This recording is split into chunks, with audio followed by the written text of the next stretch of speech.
guys, welcome back. So today we're going to be talking about my favorite book trope, and I'm so pumped because if you know me, you know that I love...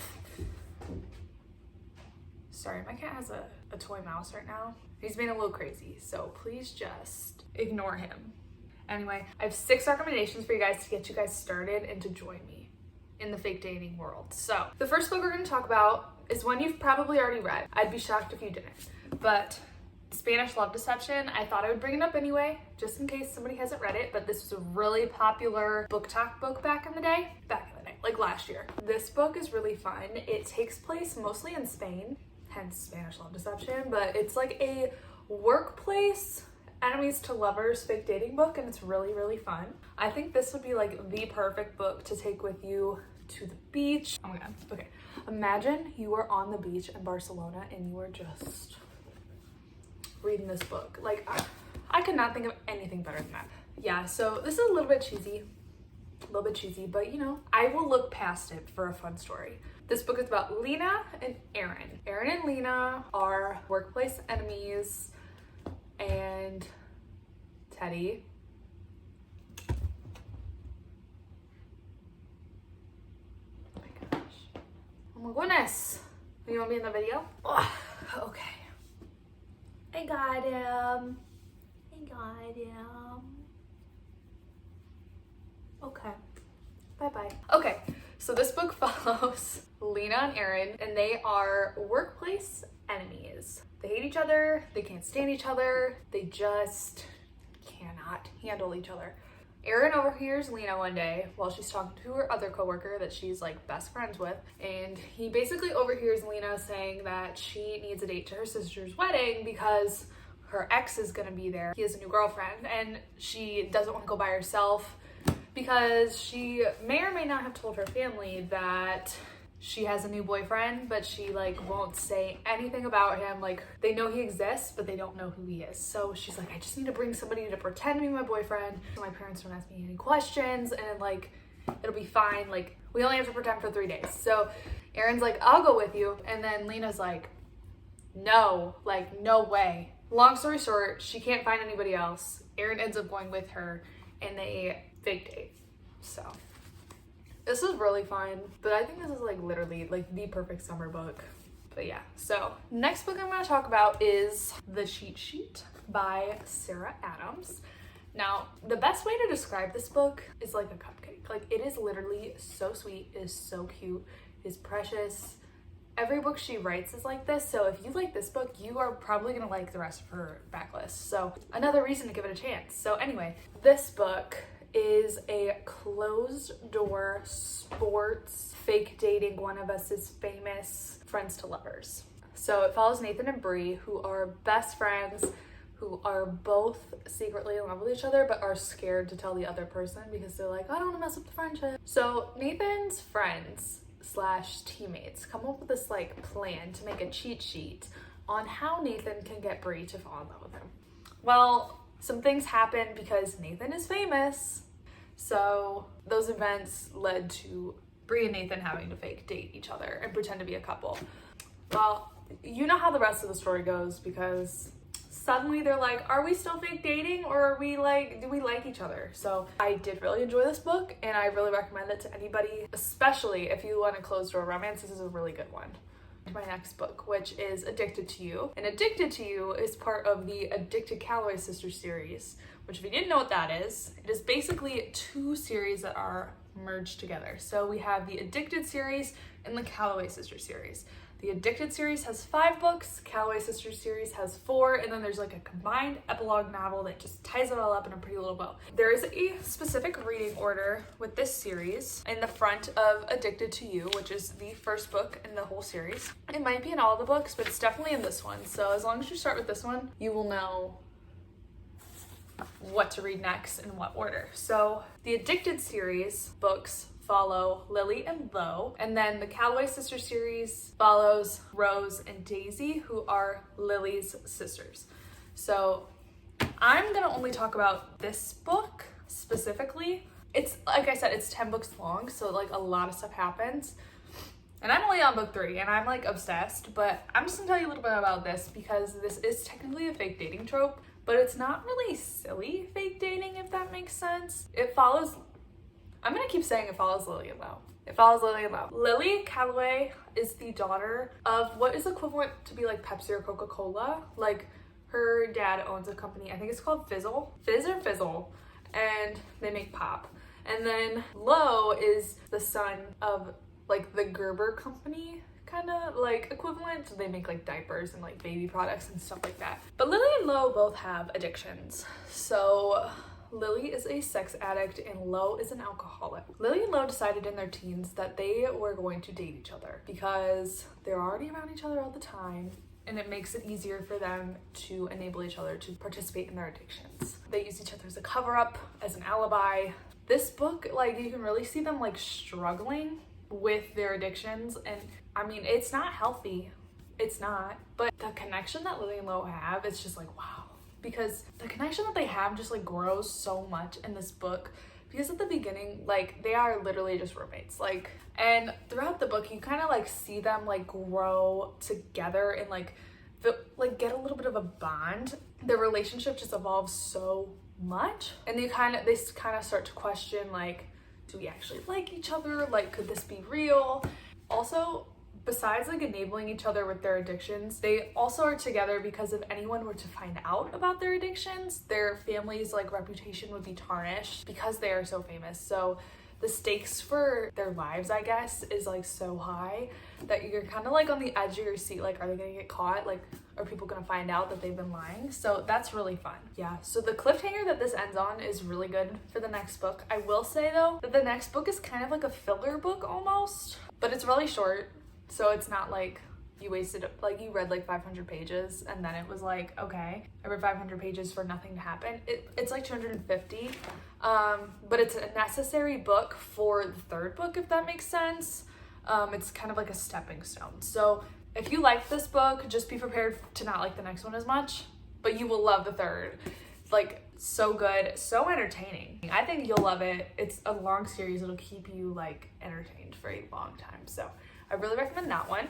And then my next book that I'm going to talk about is Better Than the Movies, because is this a video if I don't talk about Better Than the Movies at some point? So this book you probably already know, Lynn Painter, my favorite author. Love you, Lynn. So this book follows Liz, who's like obsessed with rom-coms, and she really wants that like perfect rom-com prom moment, right? So it just like falls into her lap basically, because her childhood crush that moved away when she was younger like moved back to town, and she's like, this is perfect, but how am I gonna get him to notice me? So she sees her annoying little neighbor go up to her crush, and she's like, that is how I'm gonna get him. That is how I'm gonna get him. She teams up with Wes, who is the annoying neighbor, and they basically come up with this plan to date each other to make Michael jealous, because she just doesn't think he'll notice her otherwise. So they pretend to date, and you know how that goes in these books. You know how it goes. I don't need to say anymore. But I will say that this book has so many like good rom-com references. It's so funny. It's like so cute. You're gonna love them. You're gonna love it. You're gonna love it. It's so good. Please read it. Please read it. The next book I'm going to talk about is The Bodyguard by Catherine Center, which is like the epitome of a rom-com. It is so cute. It is so fun. It is exactly what a rom-com should be always. Here's the vibes. So imagine like Miss Congeniality meets Hannah Montana the movie. Mostly Hannah Montana the movie for the vibes. You know, like the small like farm, like the farm vibes. Like let me live in that for a minute. But Miss Congeniality is serious, okay? So this book follows Hannah, who is a bodyguard. I know. Not what I thought going into it, but Hannah is the bodyguard. She gets hired to be a bodyguard for a celebrity named Jack. And Jack doesn't want his family to know that he hired a bodyguard. And she's like, well, how am I gonna do my job if nobody knows I'm your bodyguard? Like, you're not gonna be able to leave the house. He's like, well, you're gonna pretend to be my girlfriend. She's like, I don't know about that. And he's like, but I need you to do that. And she's like, okay. So they pretend to be a couple. The reason I compare this to Miss Congeniality is because in Miss Congeniality, Sandra Bullock is undercover in a beauty pageant to try to figure out where the bomb is or like who the enemy is, right? Like she's like in the pageant pretending, you know, to be a contestant. Well, in this book, Hannah's like pretending to be his girlfriend to save him. And there's like a whole action scene at the end of the book. And it's just like hilarious. And it's silly. It's what a fake dating book should be. It's like, this is the perfect book to read in every scenario. So I like this book a lot more than I thought I would. I wasn't so sure about it, but I'm really glad that I bought it and I read it. So I think you'll enjoy this one a lot if you read it. The last book I'm going to talk about is the newest book that I have added to my collection, Happy Place by Emily Henry. I have been long awaiting this book and it definitely lived up to my expectations, and I'm amazed by her improvement in like her writing. Like, I don't know what happened, but the way that she told the story, I was like, I was there.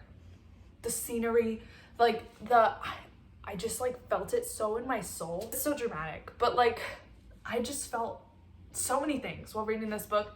And don't get me wrong, all of her other books are like amazing, but this one, I don't know what she's done since Book Lover came out, because her writing in this was like off the charts. So already starting off strong, right? Don't let the cover and the title fool you. You might cry if you take this book and you are like going to the beach thinking you're gonna have a good time. Like if you were to read The Bodyguard on the beach or something like that, you might cry. So, because it is a little bit heavy at times, and it's a little too real at some points if you were an adult. Like if you were like going through some changes in your adult life, like it might hit you a little bit hard and you might cry on the beach. So just like, don't say I didn't warn you. And don't be fooled by this cover is all I gotta say.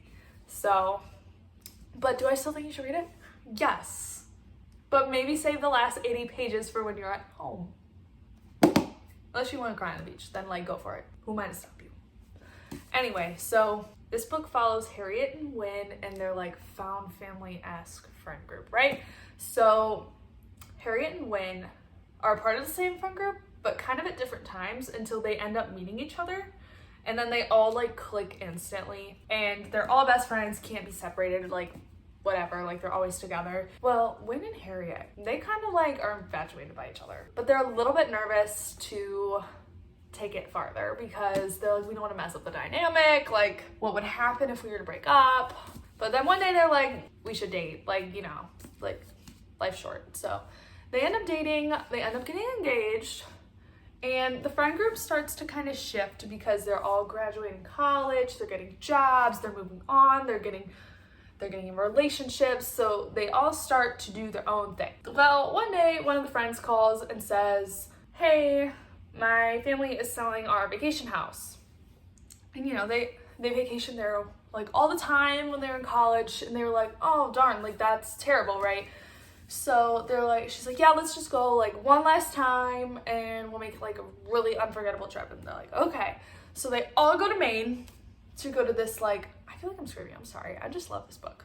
Okay, so they all go to Maine and they're all there. It's a little bit awkward because what the friends don't know is that Harriet and Wynn actually broke up, because Harriet and Wynn are going through it. They're going through it, life's hitting them hard, and they decided, you know what?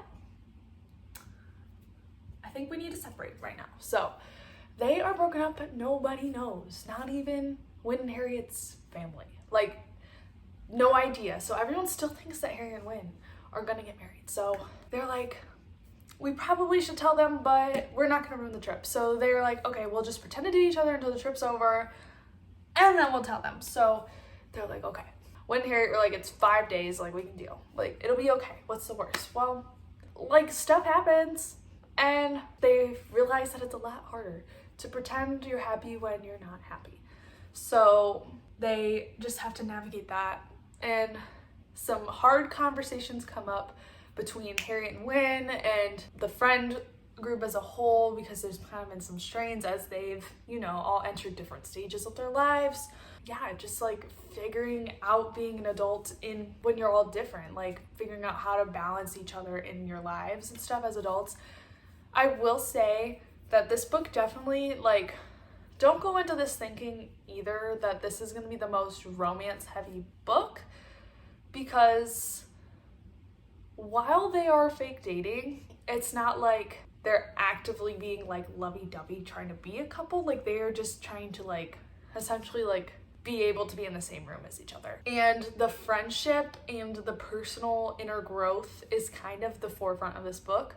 So the relationship is kind of like a side thing, if that makes sense. But it's not like, as long as you know that going in, I think you'll love this book. I think like that's kind of a common thing in Emily Henry's books, where it's kind of like the main character's kind of going through something, but then they happen to also have like a boyfriend, you know?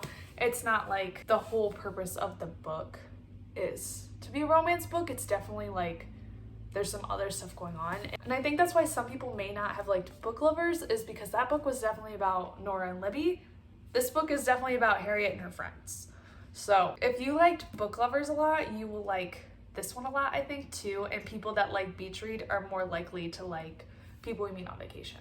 So I would put, like, if we're gonna pair up Emily Henry books, that's why I would pair it. So if you love Book Lovers, you will love this. And guess who loved Book Lovers? Me. So I love this book. And it's a really good fake dating book, but it's not the same as the other ones. So as long as you know that, you're good. So that concludes my fake dating book recs video. So if you've read any of these, comment down below. I'd love to hear your thoughts. And I'd also love some more recommendations from you if you have more that I didn't name. Because, as I said, this is my favorite trope. So until next time, see you later.